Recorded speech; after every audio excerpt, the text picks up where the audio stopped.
আকাশ আর এই যে বাতাস, আমার দুই জানাই জিগার দোস্ত। আকাশ বাতাস ছাড়া মানুষ বাঁচে না। এই মুহূর্তে আমরা আপনাদেরকে এতটাই ফিল করছি, আমরাও বাঁচতে পারবো না। আচ্ছা মিয়া ভাই, আগে কলাম থেকে এটা আরে এটা তোদের দোলা ভাই। দুলাভাই মানে বুঝলাম না, দুলাভাই কি? আচ্ছা তোর দুলা ভাই মানে বুঝিস না, আমার সাথে ফাইজলামি করিস। দোস্ত দেখ, আমার মনে হয় তোরা ফানের মধ্যে ফাইজলামি করতেছিস।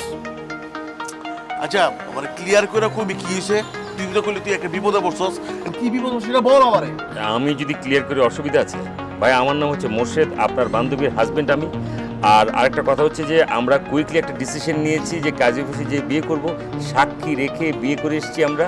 এখন আপনাদের শরণাপন্ন হয়েছি এটা জানাতে আমাদেরকে সাহায্য করুন, ওকে?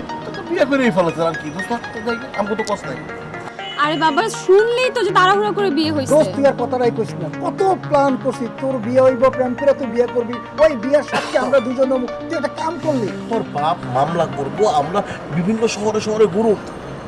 আচ্ছা বুঝছি, এখন আমাদের এই বিপদ থেকে তোদের উদ্ধার করার জন্য আনছি, তোরা এখন ডায়লগ কেন দিচ্ছিস বুঝলাম না। বিপদ কি? তোর তো বিপদ যাওয়ার তো সেসব প্রবলেম সলভ হয়ে গেছে, আমাদের সাথে আর দরকার নাই। ঠিক আছে থাক, তোর জামাই না চুকে থাক। আসলে আমাদের এখন একটু আচ্ছা তার আগে বল, তুই দুলাভাই রে তুই কইতেছিস?